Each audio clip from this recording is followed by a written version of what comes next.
Job chapter number 40, and then eventually chapter number 41. Let's open up with verse number 15. Now I'll give you a little bit of context. This is the Lord talking to Job out of a whirlwind. Okay, Job had gone, I believe, 38, 39 chapters without hearing from God. He just followed God through faith. We can go over to the book of James. We can go to Hebrews. Okay, find that Job just trusted God. Okay, but then Job finally gets all of his questions, all of his doubts, all of his concerns answered. Okay, we're a little bit into the answer already. But in verse number 15 of chapter number 40, God says, "Behold now Behemoth, which I made with thee, he eateth the grass as an ox. Lo, now his strength is in his loins," referring to his thighs, his legs. Okay? And then also it says, "And his force is in the navel of his belly." Nowadays that's what weightlifters would call the core. Your stomach muscles, your back muscles, and the lower part of your abdomen. And if you want to lift anything heavy, everybody knows you got to have some core muscles, right? Otherwise, your back's just going to give out. And you're going to fold up in half, okay? Not going to work out too good for you. But what's God saying about this behemoth? He's saying he eats grass.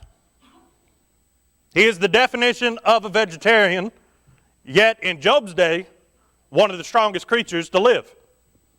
He's saying his strength is in his legs, in the stomach muscles, in the navel, as the scripture says.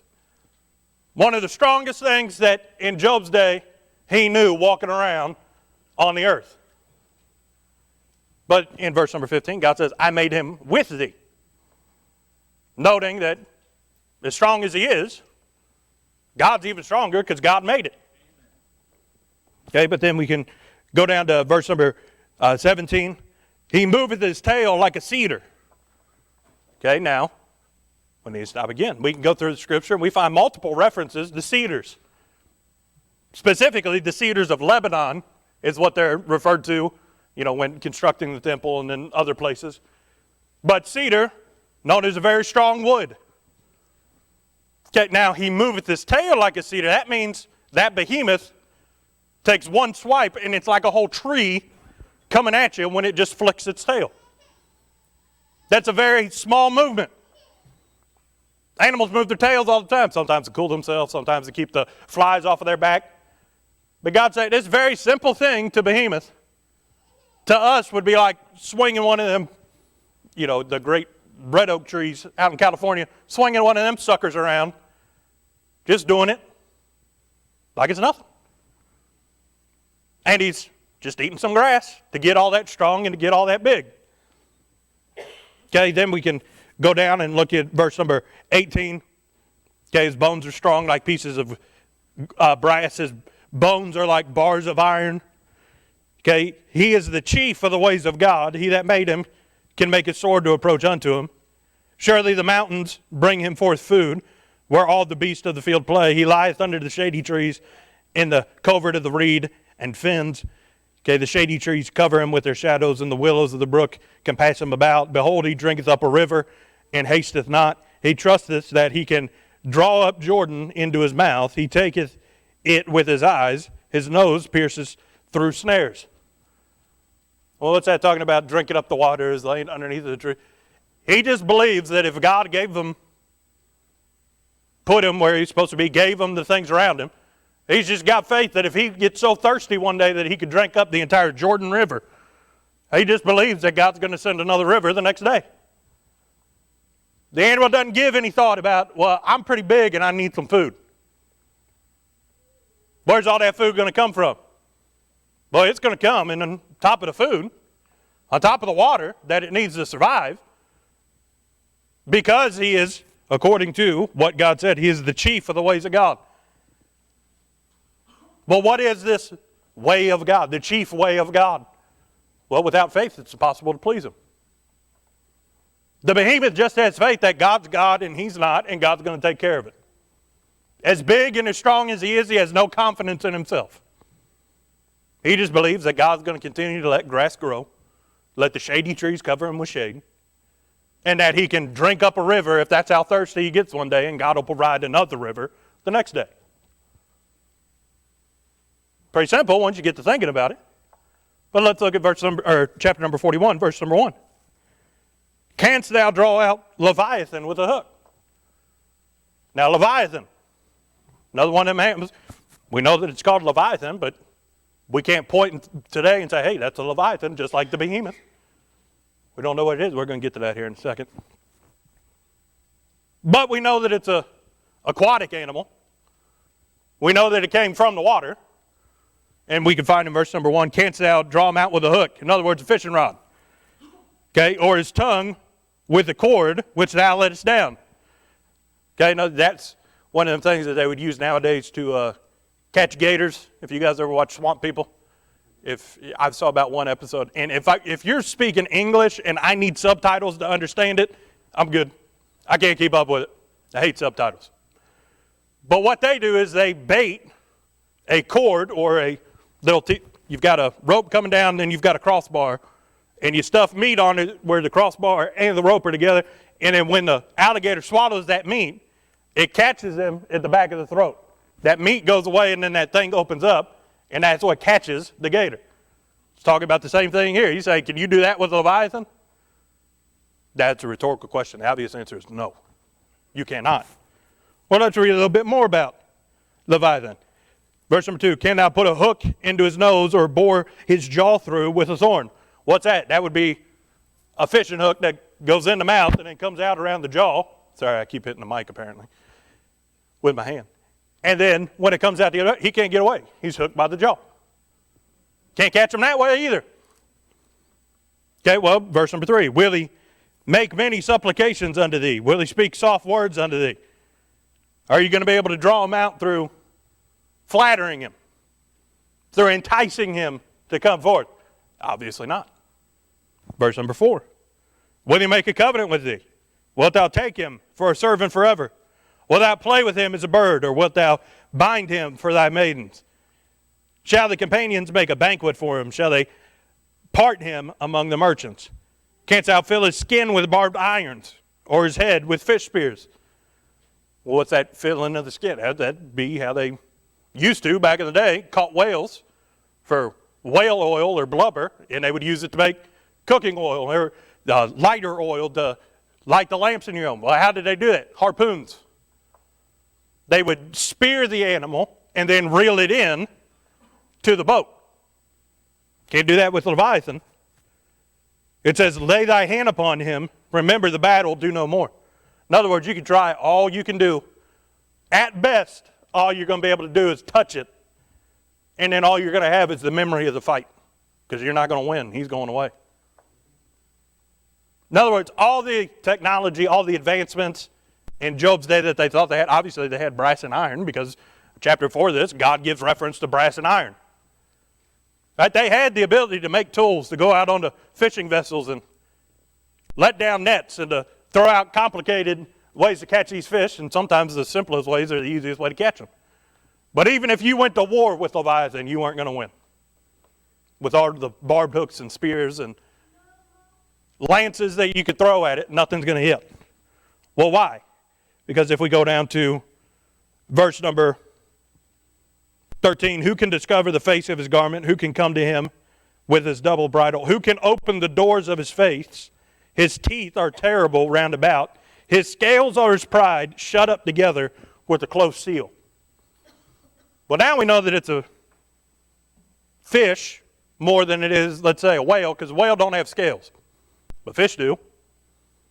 Later on, it's referred to as the crooked serpent. Okay, maybe it's a reptile type individual. We don't know.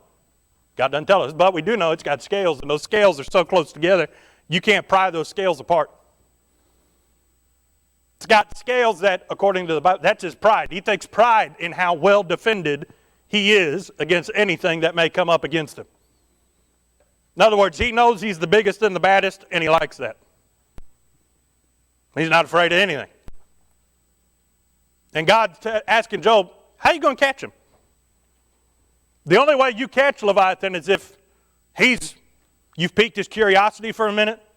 He may walk into the net, but if Leviathan decides he's going to get out of the net, you can't stop him. They're saying he's beyond you, and all he is a sea critter. He is not some great and, wise, intellectual, outsmart you kind of thing. He is just what he is. But what he is the baddest thing in the ocean. And you can't catch him. I mean, there have been people, you can study it out, and they still do it in Japan nowadays, but man has found out how to hunt things a whole lot bigger than him throughout the thousands of years that man's been on the earth. We figured out that, hey, there's a whole lot more food over there, and if we can figure out how to take that down, we don't have to hunt as often. But in all the intellect that God gave man, there's some things that just go to show us we're not all that we're cracked up to be. That's Leviathan. In fact, we find down in, let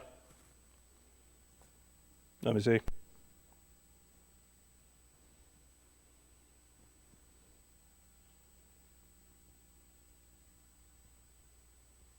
Verse number 29, darts are counted as stubble.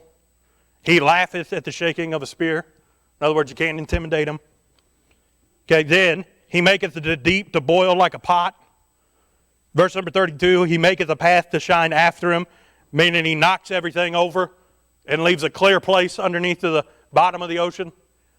Nothing can stand in his way. And then verse number 33, upon the earth there is none like him, who is made without fear. He beholdeth all high things. He is king over all the children of pride.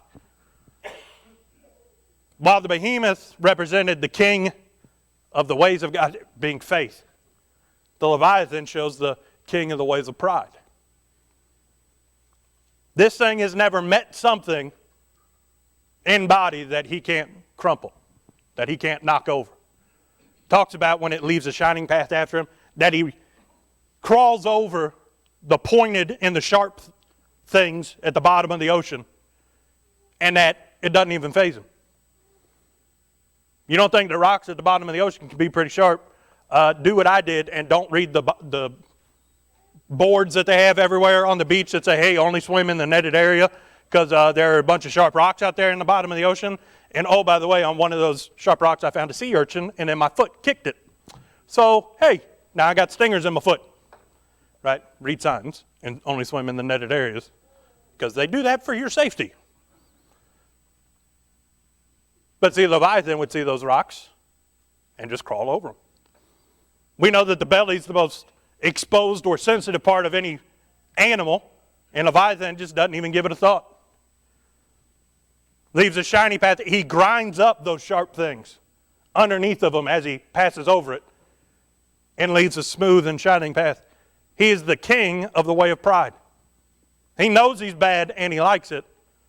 And doesn't matter what's in his way. He's not going to change path. Doesn't matter what comes his way.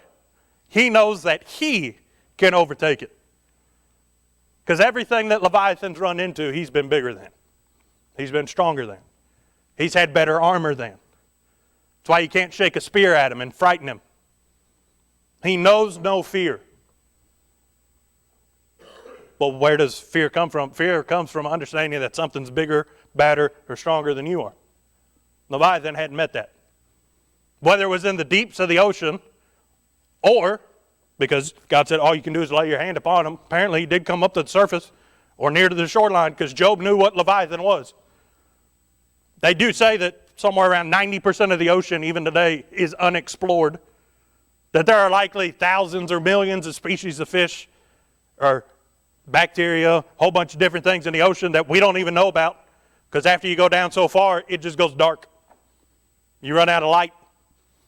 And you can make a boat, but boats only have headlights so big that can shine so far down in the dark. We don't know all that's down in the ocean, even with all the technology and what we have today. But everything that Leviathan ran into, he wasn't scared of.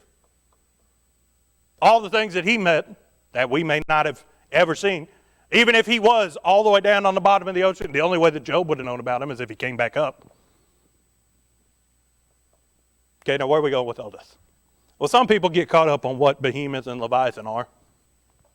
Some people say that Behemoth is a hippopotamus. which don't make any sense if you read the description that God gave. First off, his tail swings like a cedar. Hippopotamus has got a tail about that long. Okay?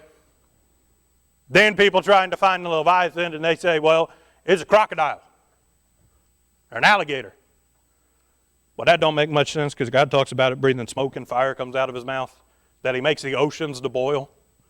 And you say, well, things can't breathe fire. Well, the Komodo dragon does breathe smoke. Okay? That's still around today. There are types of beetles that can cause explosions within themselves. God's God. If God said that it breathed fire, it had smoke coming out of its mouth, I believe God.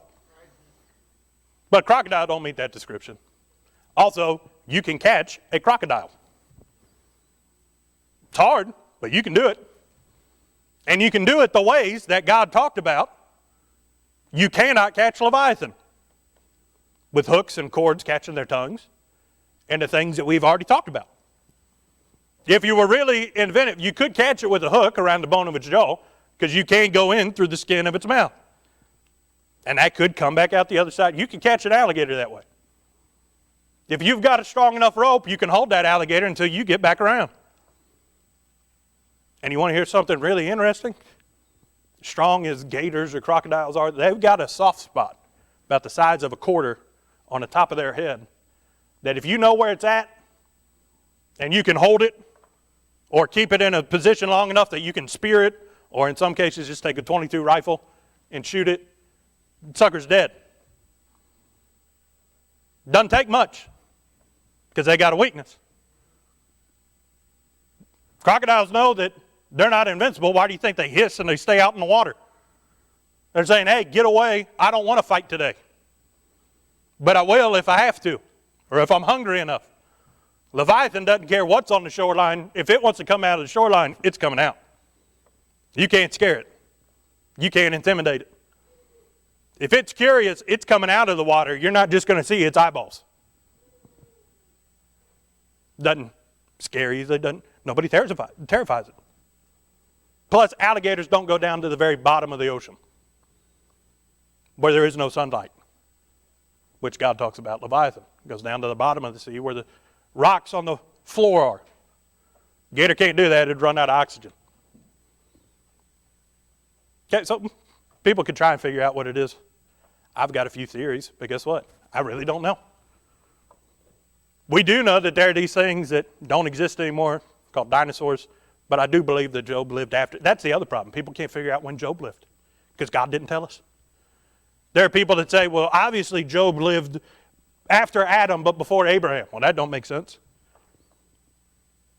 Because during that period, the way that they accounted Job's wealth, they counted it by herds, right? They didn't say Job was worth this much money, that he had this much gold or this much silver. They said he had these many herds of camels and sheep and all these. Well, that was back during the patriarchal days. That's after Abraham. But we also know that Job was the head of his household because he gave sacrifice every morning, even for his grown children. Well, that was disbanded during the Israeli day under the law. After God gave the law to Moses and they were to bring their sacrifices to the temple. You didn't do the sacrifices at home for your entire family. You were no longer the priest for your household, as Job was, because God gave the Levites as the priest in the temple or the tabernacle. So we know that it couldn't have been after Moses, even though there are some people that say that Job was a friend of Moses' father-in-law, Jethro, which also don't make sense. There are people that claim he was the descendant of Jacob and that Esau's children. Esau had a son named Eliakim, and Job had a friend named Eliakim, and they make the argument that they're the same. Okay? Again, we don't know. But I'm pretty sure he lived, for certain, we know that he lived after Abraham, but before Moses. That's all we know. Not important. But see, if we could pinpoint when Job lived, we could say, well, maybe he lived with dinosaurs before the flood, like Noah. Well, if he lived after the flood, in fact, there's made reference in the book of Job to the great flood. In fact, Eliakim himself asked him, are you going to be like one of those that gets wiped out with a flood because you're unwilling to change your sinful ways? There's reference to the flood after Noah. But I mean, there are fossils that they find all the time. There are these things called saber-toothed tigers or cats. We know they existed because we got the fossils. When did they live? I don't know. There are animals that we have record of that aren't around no more. You guys ever see a flag of the state of California? That flag is not a grizzly bear or a Kodiak bear. You know what that is? That's a California bear. You want to know why it's on the flag? Because they don't exist no more. They were hunted to extinction. And it's not the only species. Something that big, Leviathan, you can't have one every mile in the ocean or everything be eaten and be gone. Something that big, chances are there were only a few of them. And maybe somebody tried to hunt them. Maybe they just went extinct because God didn't want them to be around no more. Maybe that thing that ate grass and, because if you think one of them big long-necked dinosaurs, the brachiosaurs, the bronchiosaurs, whatever they were called, that thing would kind of fit the description. It's got a tail like a cedar. But see, it doesn't eat grass. It eats trees. But I mean, something like that you could understand. Well, that's a little bit closer. Maybe it was just something that in that day, it was one of those transition animals maybe. Between like an elephant or a hippo, I don't know, because all the animals that came off the boat with Noah, they proved that through crossbreeding and the way that genes interact, that you can take two cats and then get all the types of cats that we have today. That's why every cat shares so many similarities with one another. Because they all came from two original ancestors that got off of the ark. But you've got lions and you've got tigers and you've got house cats and you've got a whole bunch of different other kind of cats in between. But all of them have the same skeletal makeup. All of them have the same basic components to their organ system. Some of them may have heightened senses. Some of them may have other type of muscle deviation. But all of them came from the same place. So maybe it's just one of them that was between where they started and where they ended up. We don't know. Maybe they didn't exist in Job's day, but they were stories that were carried over with Noah on the ark. Maybe they were the proverbial dragons of his day. Every kid's story tale or bedtime story was, well, listen to the story of the behemoth or the story of the Leviathan. You'd be hard-pressed not to find an original Disney movie that didn't have a dragon in it of some sort in all them princess stories. Why? Because everybody knows the dragon's the baddest thing around. Right? People know what dragons are just in pop culture today, not because they've ever existed, but because they know, well, you can find the word dragon referring to a jackal in the Word of God, which is probably where it started. In the Leviathan description in Job, breathing fire, that might have come from people trying to figure out what the things in the Bible look like. But all that said to say this, we don't know what they were, but Job knew what they were to get the references. Okay, well, what are the references actually talking about? God's not talking to Job about going out and wrestling a behemoth to the ground. God's not telling Job, if you put your mind to it hard enough, you'll be able to go out and catch a Leviathan. And the message isn't lost on Job, because we can go to chapter number 42. Then Job answered the Lord and said, I know that thou canst do everything, and that no thought can be withholden from thee. Job knew the point that God was trying to make, but see, maybe Job had just forgotten it. Just like Jesus' disciples, he would teach them something, and then a little bit down the road, he'd have to remind them of what he had taught them. Job knew the point, and he understood why God was asking all these rhetorical questions, why God was going on this path.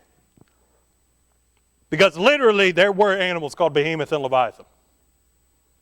Otherwise, Job wouldn't have been able to get the reference.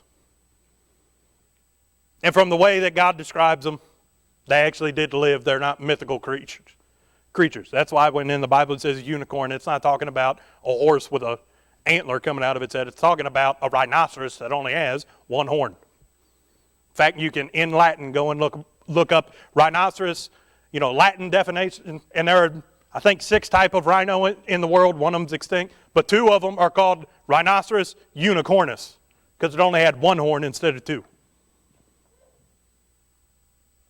God knew what he meant when he wrote it down. But the point of these 2 animals is that Job one day woke up And he had a Leviathan in his life that he didn't know was there.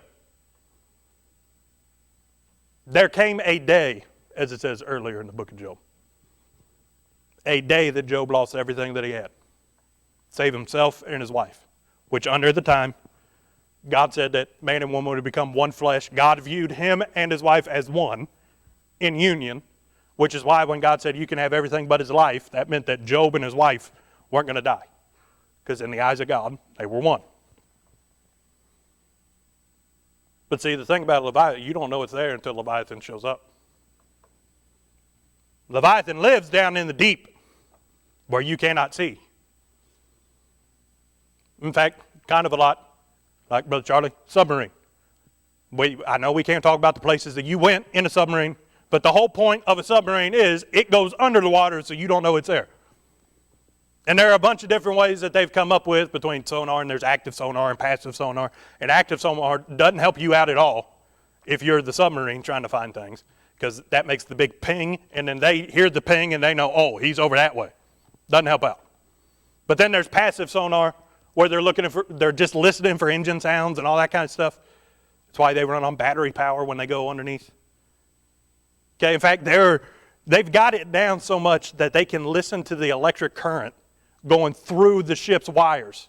And depending on what frequency it is, they know whether it's a European or a Western boat, because we all use different currents in our outlets.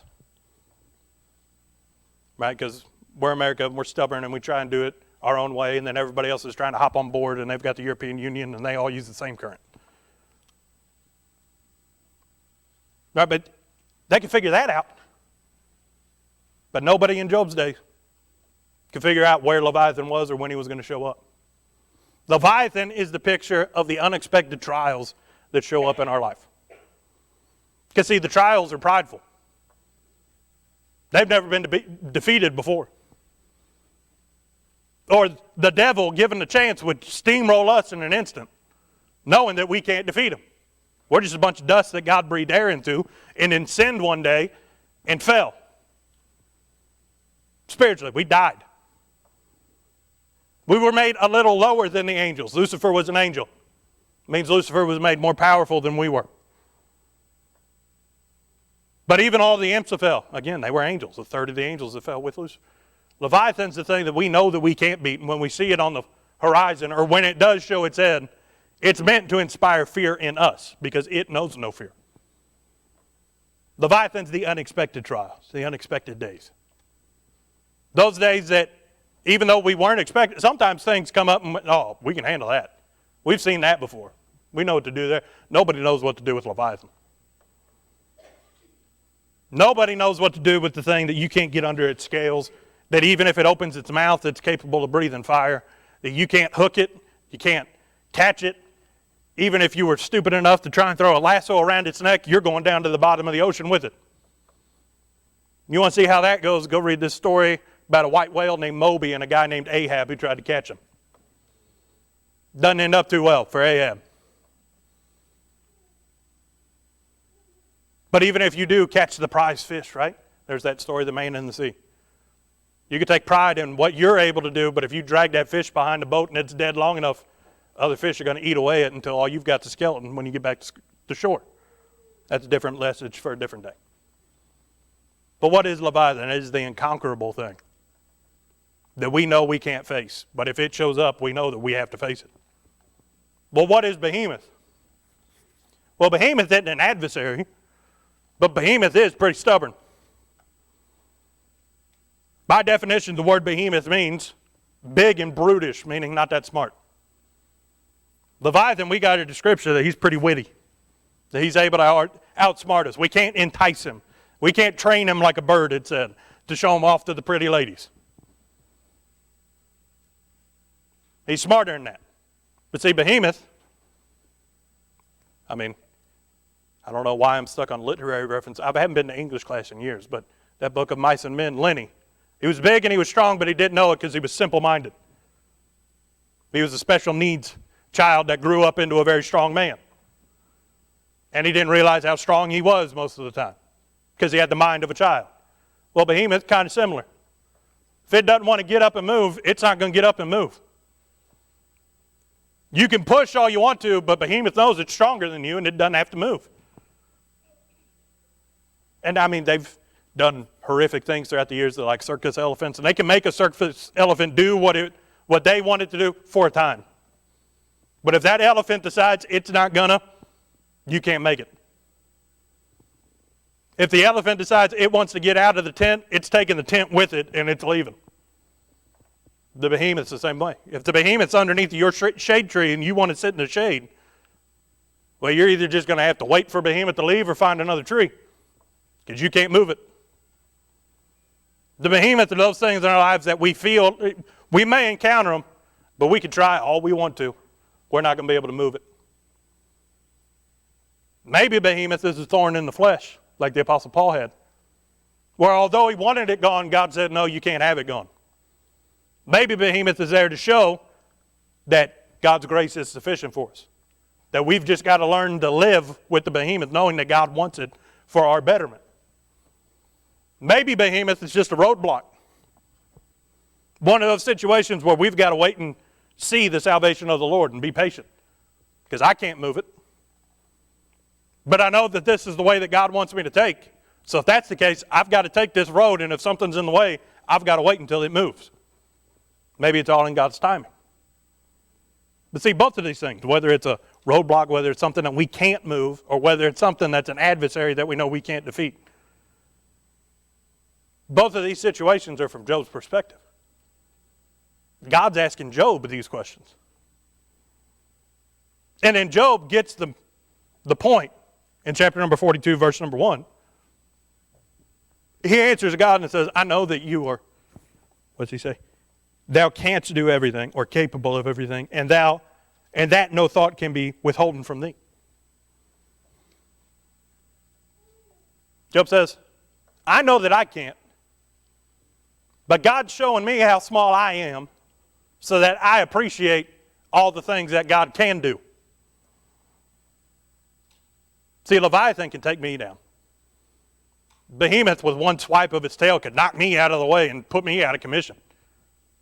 Thing could kill me. In fact, I mean, you can go and look at modern day kangaroos. They aren't anywhere near as big as this, but if they whack you with their tail, they're going to do some damage. Those tails are strong enough that they can lean back on them and stand on the tail.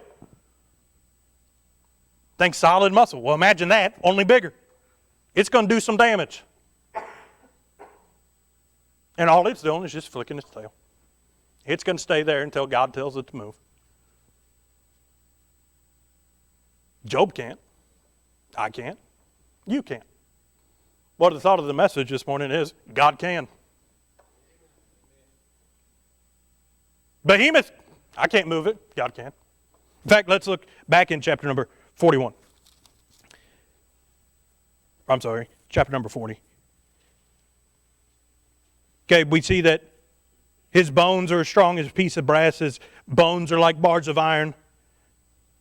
Okay, then we get down to verse number 19. He is the chief of the ways of God. He that made him can make his sword to approach unto him. In other words, if God's strong enough or bigger than or more powerful than Behemoth, so that he created Behemoth, God can take anybody's sword and make it approach unto Behemoth. If God tells you to charge at something that you know that you can't move, but on faith you just do it, God can make your sword overcome Behemoth, because God's stronger than Behemoth, he's stronger than the sword, and he's stronger than us. If God wants it done, it's going to be done. Well, see, David met a Behemoth one day, and his name was Goliath. God caused that stone from that sling to go exactly where it needed to go. David wasn't the one that threw that stone. He did on faith.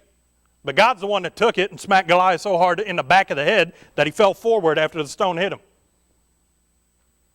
Doesn't matter what our limitations are or what technology. We can say, well, I just don't know how to conquer that. That's one of the problems of modern day. We think that we've got the answer for everything, and then we try that first before we put faith in God. Because, well, hey, this worked for somebody else. Well, maybe that's not going to work for you. If God tells you to do something that you don't think is going to work, just do it, because God can make the plan work. If God says just sit there and wait, and you think, well, that thing's asleep, God can wake it up and make it move. Those things in your life that you don't know how to shift them out of the way, God can. And He may give us backwards instructions to our brain, but it's all going to make sense to God. Maybe the behemoth is there to slow us down and to humble us and remind us that things are bigger than me. Things are too great and too high and too mighty for me. But all things are possible with God. And I can do all things through Christ, which strengtheneth me. But see, Leviathan, on the other hand, that's something different. If behemoth is to show us, well, hey, you can't move that. Sometimes problems have to be dealt with. They can't just be ignored. You can't just roll them out of the way. Leviathan is not there to be a hindrance. Leviathan is there to take us off the map, to wipe us out. That's one of them scenarios that you've got to fight or you're dead. It's going to be a struggle. This isn't something that you've got to wait and then eventually it'll move, or this isn't something that God's going to say, we'll do this, and then this is something you've got to confront. And it's got a lot of weapons. I mean, we can see that, we can go through and read the very, very detailed description. But iron and brass, essentially, God says that it's like twigs. That all the darts or all the missiles, as they would call them back in the day, javelins, bows, or arrows from bows, He shrugs them off. They're scruff, God calls it. Well, what's scruff? That's that dead stuff, when it hadn't rained for a long time and the grass starts turning yellow and you can just kick your foot right through it. Well, that's what all those things are to Leviathan. Something that we got to fight, but we know that we're not strong enough to take it on. We know that God gave us the armor of God, and that'll withstand all the wiles of the devil. That if we take the shield of faith, it'll quench the fiery darts of the devil. But see, Leviathan's strong enough to just plow right over us. We've already talked about all this. He can grind rocks up underneath of them. Well, certainly comparisons could be drawn between Leviathan and the devil. But hey, God calls the devil the serpent. Okay, this is a crooked serpent. Maybe it's something that was cursed because of what the devil did. I don't know, but I don't think that it is Satan because it is an actual animal. Job knew what it was. Don't think that it's one of those metaphors like the dragon over in Revelation referring to Satan. I believe that this thing existed, and I believe that if you ran into one and it wanted to, take your whole boat down or wanted to ruin your day, it was going to ruin your day. But see, when we have to face them, all these scales that are fitly joined together, who do you think put them that way? God. Talks about the flakes of His flesh are joined together. They are firm in themselves. They cannot be moved. That's literally talking about the layers of muscle. Because if you take a fish apart, what do you see? It's got flakes. After you cook it, the muscles separate. Good example of that, salmon. I do like salmon. But if salmon's cooked well, it's flaky. You don't need to cut it. You just poke it and it starts peeling off. Well, God's saying the muscles of this animal, those flakes, when they're still moving, not that they're cooked, but they're so strongly packed together that you can't move them. His flesh and His muscles firm. So I can't overpower it. Can't go around it. Because this thing's a whole lot bigger. It's pretty quick. According to God. Job said he looked to the left, he looked to the right, he looked in front of him, he looked behind him, but he couldn't find God anywhere. When Leviathan shows up, that's one of them moments where all you can see is Leviathan. Leviathan is to remind us, it's not about me. Behemoth will slow us down and it'll make us remember, I know the one that can. Leviathan's the one that when it shows up, it's to remind me, I don't need to keep my eyes on Leviathan. I'm supposed to look unto Jesus, the author and finisher of my faith, according to Hebrews 12:2. Leviathan starts looking pretty small when I've got my eyes on God. As big and as bad as he is, all that he is to God is a bunch of scales, a little bit of muscle. Yeah, he's got some teeth. Yeah, he can open his mouth and fire might come out. But go read the description of God over in the book of Revelation. God's eyes are of fire. His voice is the sound of many rushing waters, many thunderings. God doesn't take one bat of an eye at Leviathan. He spoke and Leviathan was created. He can speak and Leviathan can be gone. Amen. But Leviathan it's a trial. It's going to be hard.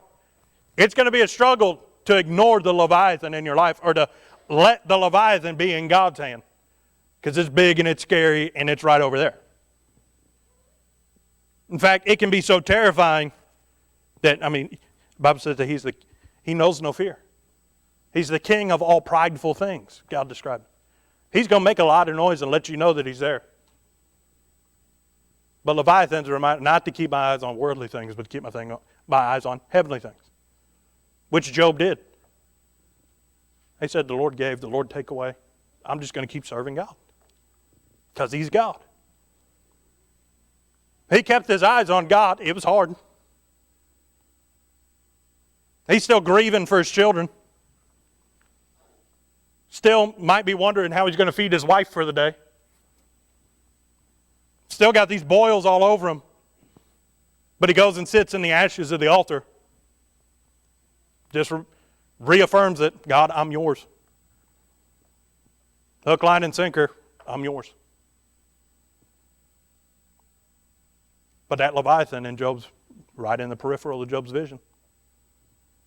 Maybe he felt like it was stalking him, following him. Knowing that at any moment, if Leviathan wanted to, he'd be gone. But see, in Job's case, the devil, who took everything and God gave him permission to do it, the devil couldn't take Job without God's permission. Leviathan can't do to us what God said he can't do. If I just keep my eyes on God, it'll be over eventually. I may be rewarded with twice as much like Job, or I may just keep what I had. Or God may tell me to just keep on going with what Leviathan took. Because if Leviathan came up and ate all of Job's herds out of the water and then went back to the water, Job couldn't have done nothing about it. If Behemoth would have came into Job's crop fields one day and just decided to lay down and ruined all the crops, Job wouldn't have been able to do anything about it. There are a lot of things that we can't do nothing about. We may not even know what they really are. They just may be just a behemoth or a Leviathan. Don't know where they came from or what they really are, but God does, and God can handle it. People may say, well, what happened? Well, I really don't know. I just know that there was something that happened. It was in the way. There was a trial. I don't know where it came from or who sent it, but I know that God allowed it to happen, and I know that God wanted it for my better and not my hurt. These things are sent to remind us that we are small, but God is great. We must decrease, he must increase. That the smaller I get, the bigger he can be in my life. And when we think that we might be getting, a good-sized fish, God may just allow a whale to come up like in Jonah's day to remind him, nope, you're pretty small. Because when I start thinking that I'm something, he that thinketh he stand, let him take heed lest he fall. Pride goeth before destruction, a haughty spirit before a fall. Not saying that Job was prideful. The Bible says that he was an upright man who feared God and eschewed evil, a perfect man in his faith. Job had questions, and we would have questions in that situation. God answered those questions. But regardless of whether we get the answer from God on why it specifically happened to us, I've got all the answers in here to know that I should look to him and that he's greater than what I'm facing. That it doesn't matter what happened to me. I was bought with a price. My life is no longer my own. But when these things come, if we want to be like Job and be able to say, Lord giveth, Lord taketh away, blessed be the name of the Lord. If we want to be able to worship, even when Leviathan and Behemoth are not, we've got to take the lesson that just keep your eyes on God. I get it. I got hit with it too. It's been rough since revival. But God's still God and he's still good. No reason for an impediment in our way to keep us from getting back to the house of God. No reason that Leviathan should scare us out of the pew. Because God will handle it all in time. Even if Leviathan does take me down with him, I'm in heaven. What's the worst thing? You can't threaten me with heaven. So worst case scenario, I'm better off. Best case scenario, God steps in, I'm better off. Everything in between, I'm better off because God wanted it for my help and not my harm. Amen. So just keep in mind, you may not be able to take Behemoth, you may not be able to take Leviathan, but God can.